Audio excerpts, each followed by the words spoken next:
Hello everyone. Thank you for coming to the Opinion SME for Labour event that we've organised this afternoon. I'm Chris Curtis. I'm a senior research manager at Opinion. I work on a lot of our political projects. We've done I think it's an interesting piece of research for this panel today, which we'll be talking you through. And then also our fantastic panel of speakers will be responding to the research, talking about the kind of things that what small businesses currently think about Labour Party, but also or small medium businesses, but also what Labour can do to win their support. So, in terms of how this will work, Priya, who is my colleague here, she is a senior researcher in my team at Opinion as well. She will be presenting the key findings from the research, and then we have three other fantastic panellists who will be responding. Firstly, down to the right is Darren Jones MP, who's chair of the Business Select Committee and whatever other bits we attach onto business these days. Then there's Priya, who is going to be presenting the research findings, but not sitting in a logical order at all. Then Rihanna here, Amir, she is a serial entrepreneur and also a councillor in the City of London. She'll be talking about, from her view as a business owner, what Labour can be doing to win over their support. And then finally, to my left is Martin McTague, who's Vice Chair of the FSB and Chair of Policy and Advocacy at the FSB, will also be responding to the findings. And then when we've done all of that, everyone will speak for hopefully around 5 minutes. We'll go to you for question and answers as well, and it'll be interesting to get your thoughts. I have handed out business cards which have QR code on. If you scan that, you'll be able to have a look at the report we've written and some of the key research findings about that as well. So without any further ado, I'm going to kick off by going to Priya, who's going to talk us through the findings. Hi. As Chris mentioned, we do have the report available that I'm going to talk through now via the QR code. Sorry, there's not a screen, so we can't show you visually, but I'll talk you through those findings. So we ran 2 surveys amongst senior decision makers across small and medium-sized businesses across the UK to look at how they were currently doing, what policies would help them most over the next 12 months, what their concerns were most over the next 12 months, but also to look at what their current perceptions are of the Labour Party. So firstly, we found that businesses were generally very optimistic going forward. In terms of current trading conditions, around half of businesses said that they were good. This did vary by business size, so medium-sized businesses, those are businesses who recast having 50 to 249 employees. Their trading conditions were a lot better than smaller businesses in that regard. And then in terms of looking forward to the future, people were even more optimistic, so 2/3 of businesses said that they thought their business prospects over the next 12 months were positive, and only 15% had a negative outlook. So there's a lot of positivity around that. But saying that, there are also a lot of concerns that businesses have over the next 12 months. And the biggest concern, which I think everybody will be able to figure this out anyway, is the ongoing impact of coronavirus, but also the effects of COVID, the effects of Brexit and any problems with supply chains. In terms of supply chain problems, around half of our businesses said that they have faced some currently, with 1 in 10 saying that that was a significant problem. Larger businesses were more likely to be struggling with supply chain issues. But to note again, this fieldwork was actually run in the middle of September, so that would have picked up some of the more recent issues that have been going on, particularly around the fuel prices. So you would imagine those figures, particularly those that are saying there are significant problems, are likely to have gone up just over the space of the last couple of weeks.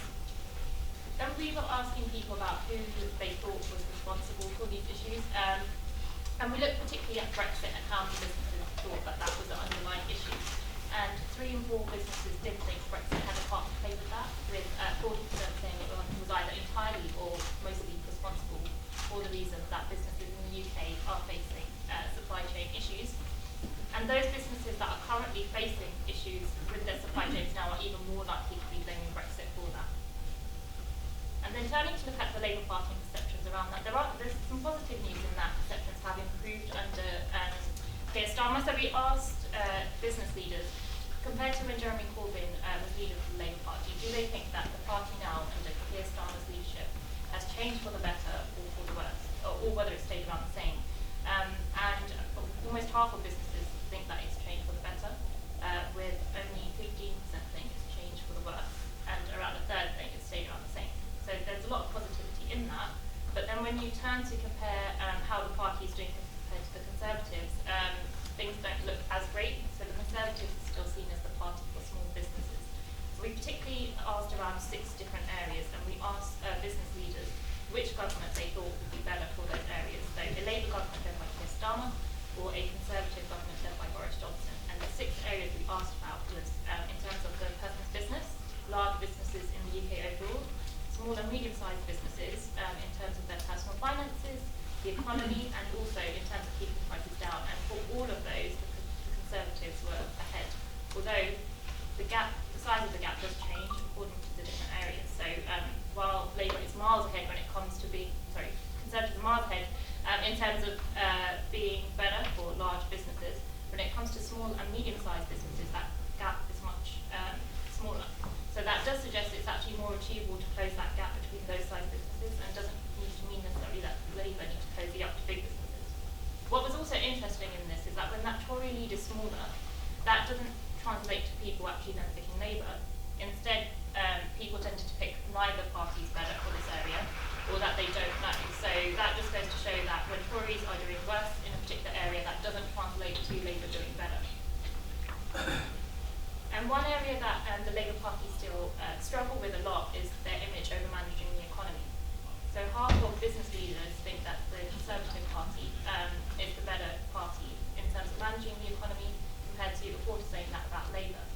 And the main reason for this is because businesses think that Labour would just spend too much money, and that would lead to more debt and increased deficit. Feels like there's a bit of cognitive dissonance there, considering the last year and the amount of spending that has been going on, but that's still an image that is stuck there. Another reason that people gave was that they felt that the Conservatives just care more about the economy, while Labour just cares more about other issues rather than the economy, so they don't prioritise it as much. And finally, a third reason that came up was the fact that Labour are seen as too close to trade unions.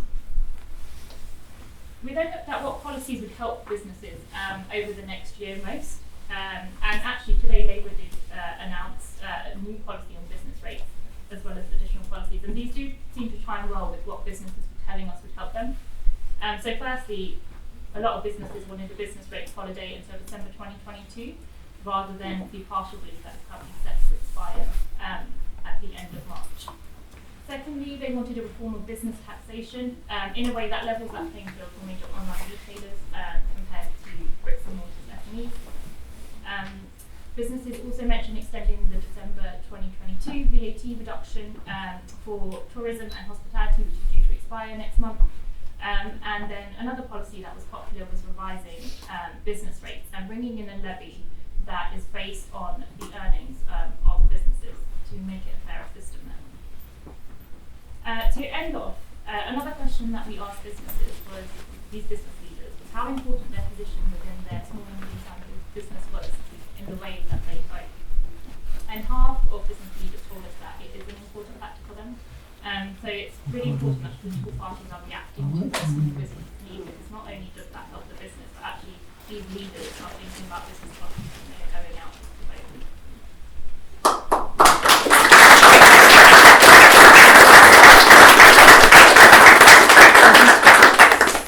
Thank you for that.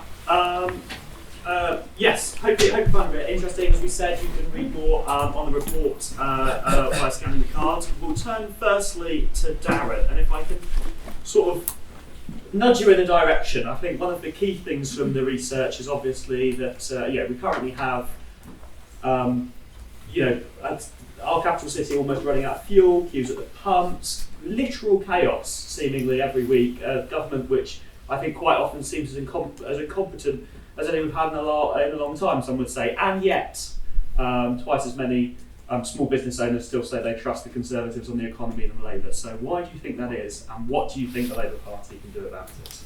Well, Chris, thank you, and it's great to see this event being put on. This is one of a number of events that I have the privilege to speak at about Labour's reset relationship with business, which is something that Keir Starmer, Rachel Reeves, Ed Miliband and others have been making very clear at this conference. And I think that goes to the heart of your question, Chris, as to why this conference is so important. It's the first time at a party conference held physically with the conference hall, with the eyes of the country through the news channels looking upon us, to see what this new and renewed offer is about this partnership between an active and strategic state and a growing and successful private sector. And I'm reassured by the presentation, even if some of the polling for the Labour Party was a bit negative at the end there, because actually many of the issues that people have raised are perfectly in line with the speeches that Ed Miliband gave yesterday and Rachel Reeves gave today. And I think that shows that we are understanding and listening to and hearing the concerns that many businesses are facing across the country, and making sure that we're starting to speak about what Labour solutions in government would look like to help you and those businesses to succeed. And I'll give a few examples. Ed Miliband's speech yesterday was largely on the premise that there are kind of three macro trends affecting the economy right now. The kind of overhang and legacy of COVID in respect of indebtedness of small businesses, in terms of the impact of closures, in respect of property rent problems if you have a shop and a landlord, in terms of supply chain and legacy issues that have come from COVID. The Brexit legacy as the country adjusts to being a country outside of the European Union, something I'm still very sad about, but we are where we are. And we're starting now to feel the real friction of the British economy kind of adjusting to what is essentially going to be a smaller and less integrated economy now that we've left the European Union. And of course the net zero challenge, which we know for many, many businesses is kind of something that business leaders worry about, but at the moment isn't really being operationalised because they're spending their whole time trying to survive and deal with COVID and the Brexit issues. And part of what Ed was talking about was how can the Labour Party do things that would actually help SMEs be able to take these net zero decisions to help with all three of those macro trends. So our policy speeches are aligning with the concerns of business. And I don't know if you had the chance to listen to Rachel Reeves just now on the conference floor. I thought she was fantastic. She talked about the everyday economy. Rachel's been talking about the everyday economy for years. And she also talked about revitalising industrial strategy in the UK, something that the government scrapped without replacement a few months ago. And Rachel made it clear in her speech on the floor that actually, small businesses we know are the bedrock of the private sector economy. You are by far the largest private sector employer across the country. We know that you are in each and every one of our communities, and that we can't deliver any of our public policy outcomes without you being successful, growing, innovating, and employing people in the communities in which you operate across the country. And that's why she also talked about finally grasping the nettle of business rates for those high street shops that are struggling. We know many high streets are not being able to compete effectively because of the out-of-date business rates tax system, which we've committed to reviewing. And of course, Rachel talked about those fiscal rules, about balancing the books, not off the back of working people, but balancing them nonetheless, which goes to that concern about Labour and its position on the economy. So, and I'd also say, of course, that some of the polling that's been done has been done at the start of this multi-layering kind of series of crises that we have. I scrutinise the business department, and I'm losing track as to how many crises I'm supposed to be scrutinising right now, because every day there is like another one, and the Secretary of State is having to go out again with new emergency powers and measures to deal with another problem. By the way, all of these problems were identified months ago by people giving evidence, not just to my select committee, but giving it to ministers privately and in public. I agree they are disorganised, they are not being effective at running government, and this is now really starting to hit people in their day-to-day lives. And with our reset attitude and tone at party conference here, with our reset attitude and tone, not just with the British people, but with our fiscal rules and with the private sector, alongside the clear evidence the Conservatives are not capable of running our country effectively, I'm hopeful that we'll be able to turn this around and secure a Labour government. Thanks.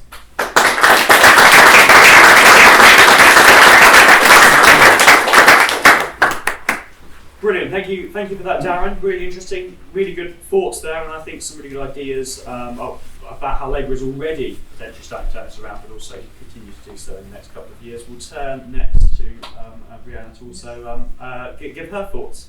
Yeah, sure. Thank you, Chris, and thank you, everyone. So it's been a delight to be present here today, representing more as a small business owner. So that's where I would like to share my views, what the current situation I think most of the SMEs around the country are facing, and that's where I come more with a ground level kind of a reality to say what we are facing and what is that we need. So if you see the data as such within the UK economy, SMEs account for nearly 99.5%, and 60% of the employment comes from this industry, and of course almost close to 52% of the turnover is also from these SMEs. Now, so if you take this volume of people who are there who really shape the whole economy of this country, so why isn't our voices heard very well? And I think SMA for Labour is a very good platform for us to showcase of what exactly are the issues of SMEs, and what is that we need a reform in terms of policy or in terms of support that we need. And that is where it is also vital for Labour as such to win the support of these small businesses. And that's where I think events like these are an opportunity for us to really put forth our concerns and see how at a policy level we could bring in these kind of reforms that would definitely help the SME sector. So I just wanted to list out a few of the points that me as a small business owner, where I would definitely seek the support of Labour. First is I think most of it Priya has already covered a few of the points, and maybe I could just give a revisit of exactly specific what exactly me as a small business owner on behalf of the others is what we urgently need attention on.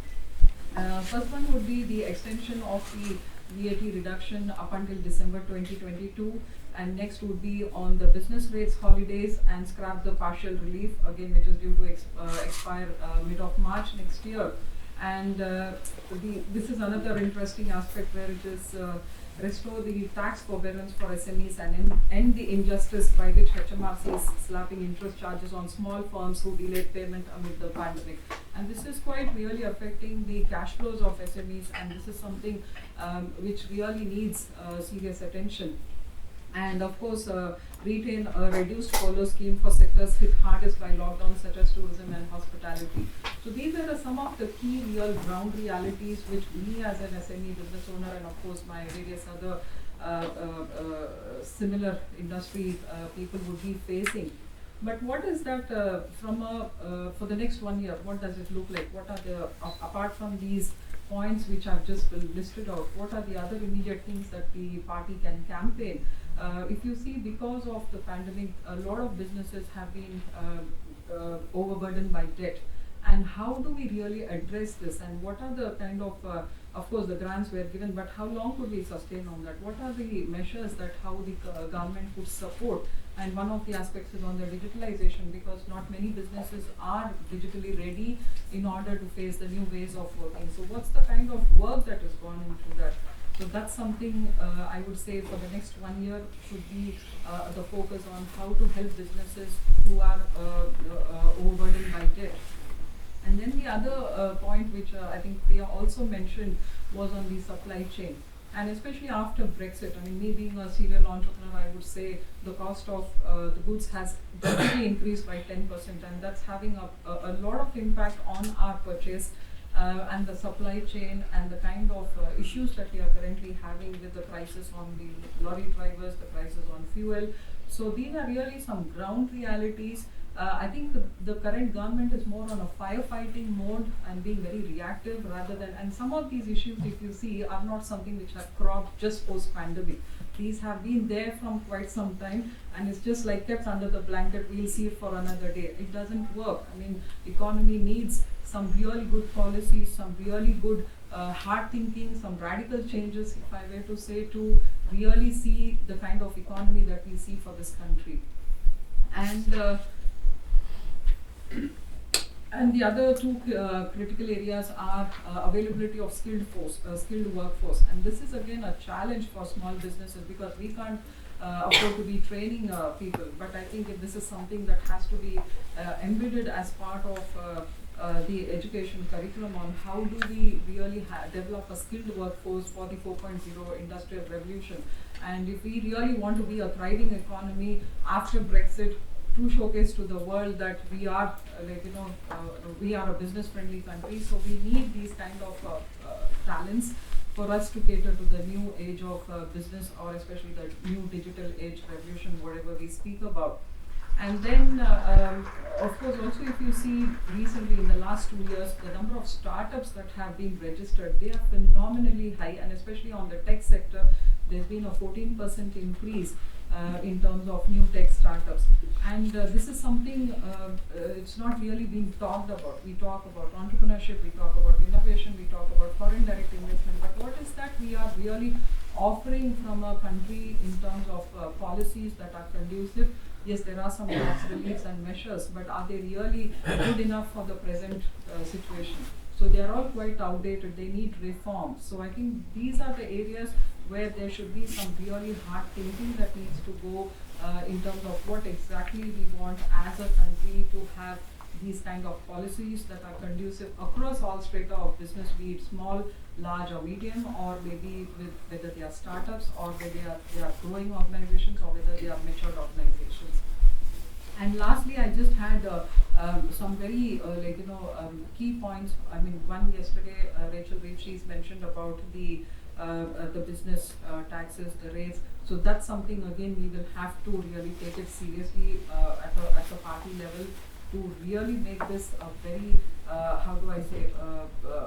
policies that are, it's not one approach across every industry. It has to be a little bit more industry specific, which is more conducive for every industry. We can't have a blanket or a common approach across the whole ecosystem.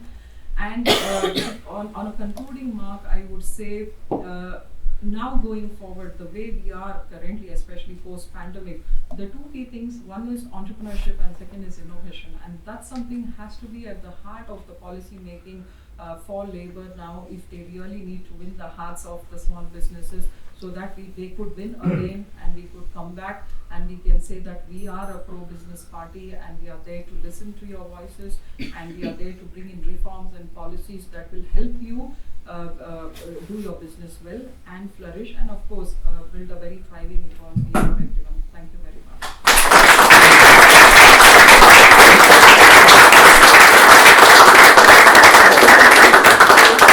Thank you for that and for your comments. And then lastly, we've got Martin from the FSB.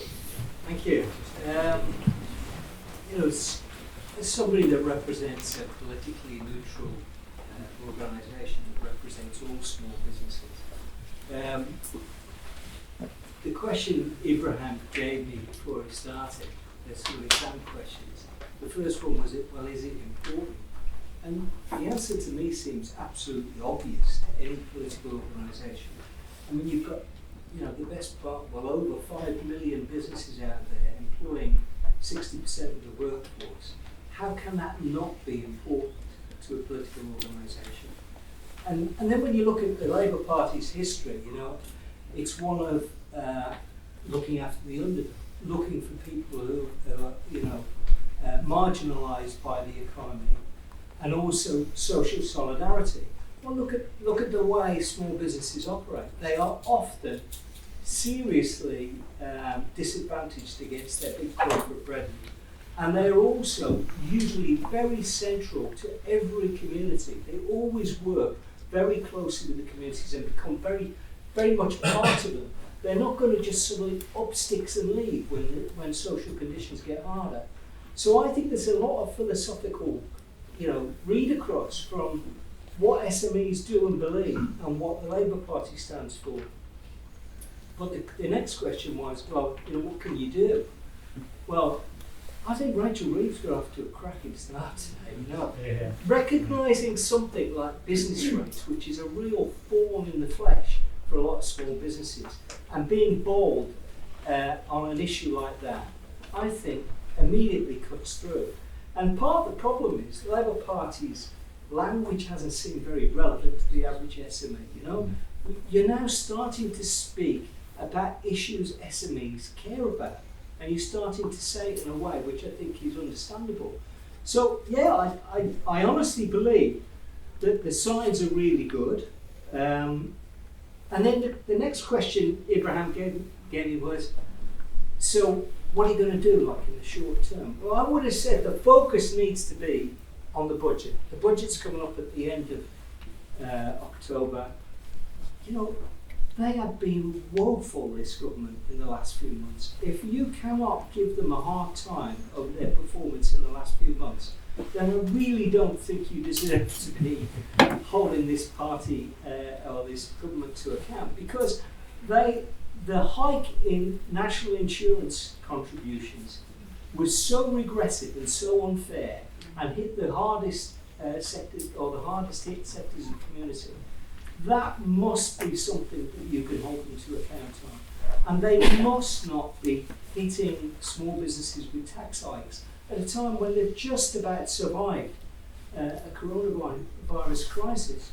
So I think there's really great space for you to go after them on these short-term issues.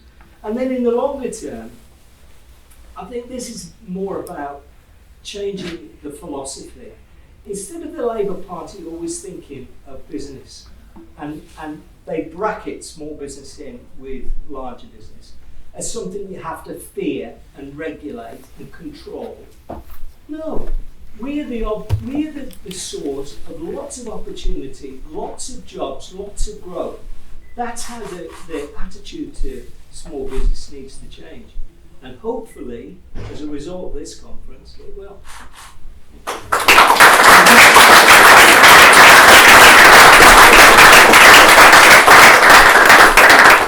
Cracking. All right, thank you everyone for the comments. Now we turn to you for any questions you'd like to ask about the research or any of our panellists really. Do you want to use the mic? Oh yeah, we can.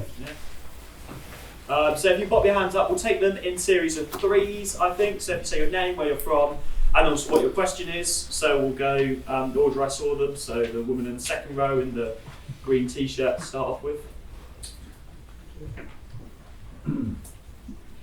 Thank you. Can you hear me? Yes. Yeah. Yes. Thank you. I'm Helen Bardell. I'm from St Austin, Newquay, CLP. My question is quite specific. It's about statutory sick pay. We've heard a few times at conference that statutory sick pay hopefully will be increased under Labour government, and rightly so. But as hopefully most people who are aware, the employer bears the cost of statutory sick pay. And I wonder if that's something that might be addressed in future, particularly because I think that would really hit small businesses. Thank you. Do you want to pass it to the person behind you then? I think Chris wants to ask a question. Well, I'm Liz Hine, so I'm with Labour Business, but I'm a pub landlady. So as you can imagine, I've got a very long list of things that we need to talk about. And I think, following on from that comment, Labour policies on, supporting employees, mental health support in the workplace, all of these things actually are a cost, and they're things that we are expected as employees to magically be able to do when there are no support services for us. So, things like mental health support, how on earth do you expect me to do that? There are no mental health services. I am not the problem. So I think actually, it goes back to something that Martin was saying, and I promised to stop having a speech and answer a question at some point. How can we make sure that when we are, producing these policies, that we have actually got something in place that's supportive for employers to put it in? Because the FSB is a lovely organisation, but they can't get around everywhere. Brilliant. I think the man to your right wants to ask a question. No, behind you. Okay, we'll come to the woman here then. The grey top. And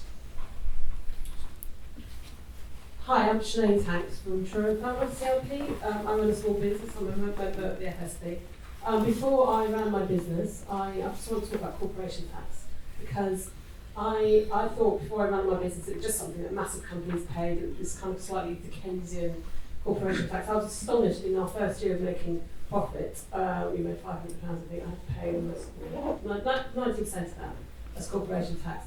I don't really see much because I think Labour support, because people associate so much with massive companies. I really would like to see Labour come up with a better strategy for smaller companies, not to have to pay, or to have corporation tax based on your turnover. I run a vintage lighting company.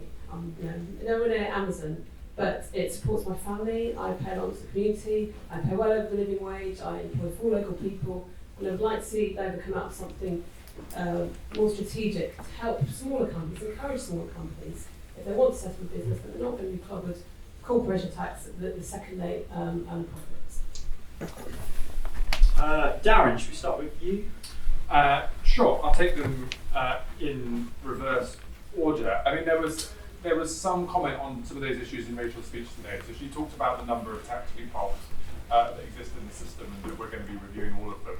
And essentially, if they don't provide value for taxpayers or help deliver our policy priorities, they're going to get closed. And so the hope is that then opens up the ability to facilitate redistribution of those kind of public support to other areas. She talks about the digital sales tax and how we need to get that working properly and increased alongside the business rates reform, so that shops like yours, I don't know if you're in a high street shop, for example. But both and online.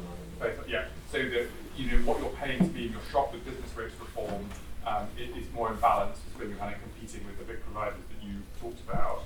And then on statutory sick pay, of course, I actually didn't realise until before COVID that was something that was no longer paid by the state. Most people thought, and I thought until the COVID pandemic, that it was still the old way that we paid our national insurance contributions, which have gone up, so that when these things happen, that kind of safety net was in place. And of course, government brought it back a little bit, but going back to the old rules.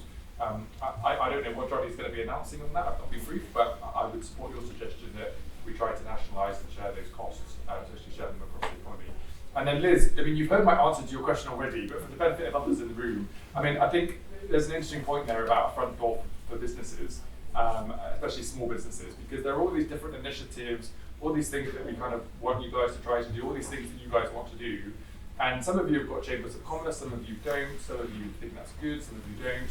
I think the government needs to be trying to pull together its initiatives into a very streamlined front door through the likes of the FSB and the chambers, so that you don't have to go to all of these different places to say, okay, I need to provide mental health support in the workplace. Who on earth do I talk to in public health or the National Health Service to understand what that actually means, so that you have a kind of pooled source of information and support to help you. Totally, I think I agree with all the points which Darren just mentioned. I think more I would say the way I see this whole thing, all these pieces of the jigsaw coming together would be to have that kind of a business ecosystem approach when we are really framing a policy. It's not about just employees or employers or trade unions. We need to put all these various bits in that whole ecosystem and then address each of the issues, because there's a very direct or an indirect link between each of these pieces in the whole ecosystem. And I think a forum like SME for Labour would be definitely a good platform for us to bring in all those pieces from across the ecosystem and then collectively take this to the policy level. And that would be a good approach, I would say, post this conference.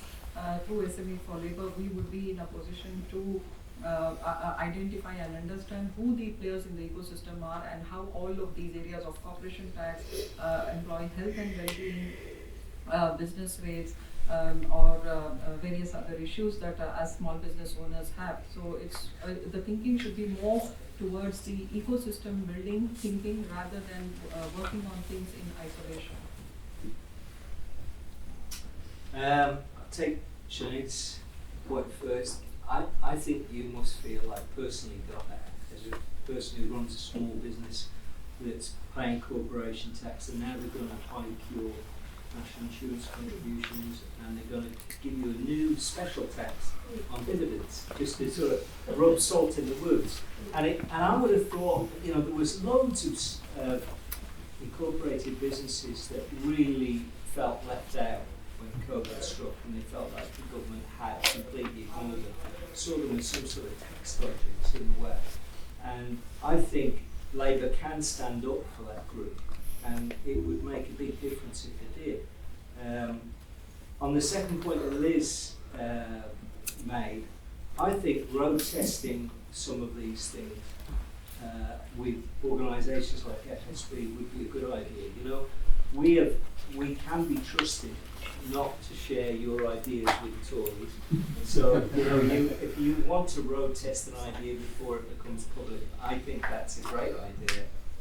And then as far as Ellen's point about statutory sick pay, we argued for a rebate.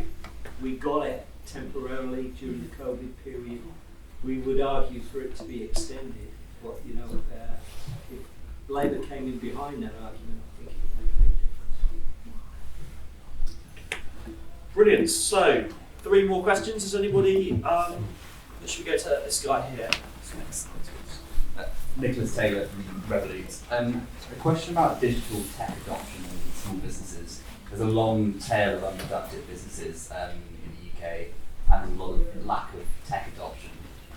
The government came out with a policy, helped grow to try and tackle that, but the sort of final scope of that means there's almost no software eligible and no small businesses really eligible. It's really, really tightly drawn. So I guess the question is specifically, does Labour see an opportunity there to be a party to push the policies to support tech adoption among small businesses, either on Help to Grow specifically or more generally?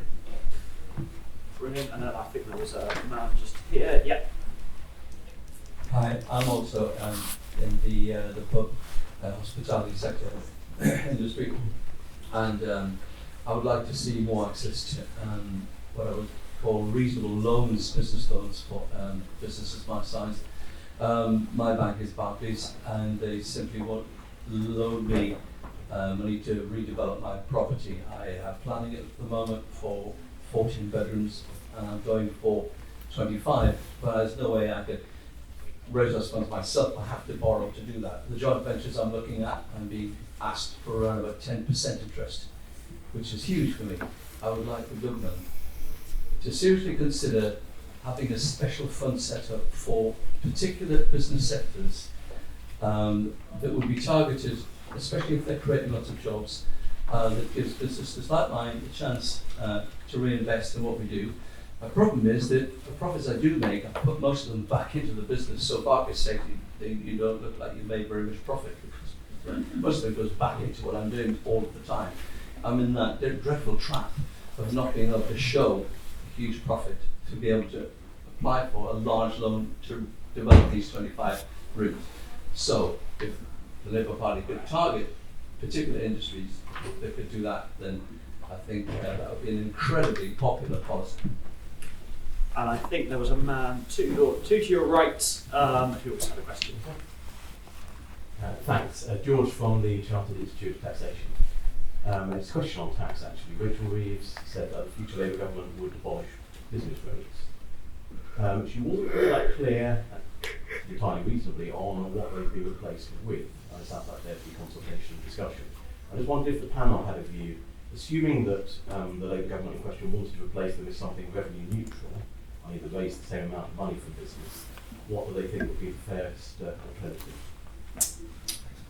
Brilliant. Should we go in reverse order? Do you want to start on those ones, Martin? Well, I'll definitely not start with George's first. The most difficult one. Yeah, when Nicholas asks about tech adoption and how to grow, I think they've made a bit of a mess of that whole program, and probably out of the two, management and software, they've made the biggest mess out of software.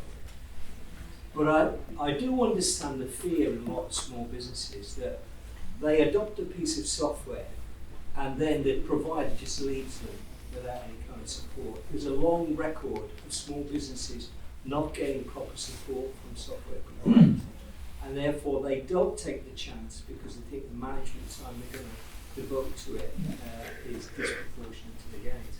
And I think that's the biggest drag on. So whether the government needs to be aware of that as well as just subsidising the software costs. On the point about investing in your pub, I think there's going to be evidence that bounce back loans actually do generate and have generated a lot of positive impacts on the community in general, not just as a means of staving off the disaster that was caused by COVID. And maybe the government guaranteeing loans in that way can be a very effective way in which you can get more money back into businesses. And in particular, those sectors that clearly the banks are going to get where they see problems that haven't been fully resolved. And as for the most difficult question, I haven't a clue. I am just delighted that she wants to take as many small businesses out of this system as possible. and we'll leave it for another day when we discuss what replaces it. All right, we'll get down to Darren then. After your report. So the Help to Grow scheme is a classic example of the Treasury announcing something, handing it to base, and then it getting cocked up. And the trouble is that what they're now delivering is not really going to do what the intention was. I mean, this is like a small version of the Green Homes Grant, which is a much bigger problem. I'm interested to talk to ministers about that in the run up to December, so I will do to answer your question directly. On funding for small businesses, we talked a little bit about what the role might be for the National Infrastructure Bank in helping SMEs in the future. I was at a dinner last night with Rajesh, who's the Deputy Governor of Business for London, and he gave this great story about when he started his business, which was ultimately very successful when he sold it. The bank wouldn't give him any money for his business, but they give him money to buy a car. And he actually used the money to buy the car to start the business. And he was like, well, why is that the case? And so we know that there's an unfairness to many SMEs, such as yours, where you can't get access to capital, and that really inhibits your ability to grow. And look, our economic growth is not just going to come from big FTSE 100 businesses, they're going to come from businesses like yours. And so we've really got to prioritise a way to unlock some of those things. And I'd also say that, again, in Rachel's speech just now, she talks about retail and hospitality getting in on Labour's version of the industrial strategy. Her argument was, actually, the everyday economy businesses have for too long been seen to be separate to the big industrial priorities, and that doesn't diminish the importance of like a steel sector deal or an automotive sector deal, but it does say, well, why can't we include retail and hospitality in an industrial strategy with some whole of government approach of trying to help you do what you do? I think that's right. On business rates reform, look, it would be wrong, I'm not trying to duck the question here, but it would be wrong for us to just say, okay, we're going to replace it with this, because actually consulting on that is really important. The government's been consulting on it as well, but they've gone quiet as they've consulted on it. It'll be interesting to see what they have to say. But I agree that the first and important job there was to recognise that business rates are a problem for many SMEs, and that Labour is going to be bold and confident enough to do something about it. And of course we will put forward what our proposals will be, probably before the next general election, but it is right and proper that we consult as opposed to me just turning up to a fringe event and telling you what the answer is. Brilliant, so we've got time for 3 more questions. If there's one here. Good afternoon. My name is Adam Harper. I'm from the Association of Accounting Technicians. I think that the current situation, picking up on the comments that were made by the panel for many small businesses, is one of financial uncertainty. And in that respect, accessing appropriate and reliable advice is going to be critical for many small businesses during this period. During the course of the last year, HMRC consulted on the capacity to improve standards within the tax advisory market. Our view is that the proposals, which are effectively about mandating professional indemnity insurance, don't go anywhere near far enough and are in fact addressing the symptom rather than the cause of the problem. I'd be interested in the panel's views, therefore, in whether or not it's actually appropriate that there should be much more regulation within the accountancy and the tax advisory market, effectively requiring all advisors to be members of the relevant professional bodies. HMRC in its consultation identified that 2/3 of the issues and non-compliance areas are effectively the result of advice and guidance that's been provided by the 1/3 of the tax advisory market that are unregulated. So again, I'd be interested in the panel's views as to whether or not there is an appetite for further regulation within the tax advisory and accountancy sector. Any more questions? Yeah. I can talk loudly. Okay. Yeah, my apologies, I arrived late, so I don't know any names. The lady in the middle very eloquently explained about business ecosystems approach. Now, other than drawing a few lines connecting things, I think that has to mean a bit more than just identifying the forces. I think there's a lot to be said for me starting that process myself if I want to understand it. Where do I go when I've made a bit of a start so I've got something to talk about? Super. So shall we run back down the panel, and also if you want to answer the questions but also have any sort of closing remarks you want to make as we go back down, and we will start with Darren. I'm very interested in the point that you made, because we are waiting for final government announcements on audit reform, but also broader corporate governance reform and the role of the Financial Reporting Council. And we have a live inquiry on that. And it's going to be interesting to see where ministers land between kind of some of the more simple things like maybe structural separation, more competition in the audit market, versus the kind of broader list of priorities for corporate governance and credibility of advice for directors, especially if directors are going to be given liability for things like the accuracy of their financial accounts and all those types of things. I didn't know that 1/3 of the tax advisory market was not regulated, so that's very useful to me, and thank you for that, and I will have a look at it. The second question wasn't to me, so I'll just wrap up by saying thank you. You've heard probably Keir, Ed, Rachel, and me say it, and I'll just reiterate it. One of the important messages from this conference, among many important messages to you guys, but also to the public, is that a reset of attitude and tone in the relationship between the Labour Party and business, and that includes small businesses and medium businesses, startups, entrepreneurs, scale-ups, as well as kind of the big, well-lobbied industries. So continue to talk to us, continue to engage in our work over the months and years ahead up to the next general election, both with our front bench team, people like me running select committees and others, because we really want your experience on the ground to inform our policy decisions, so that when we talk about the things we talked about today, they actually mean something meaningful for you as we run into the next general election. And thank you to Chris and SME for Labour and others for being here today.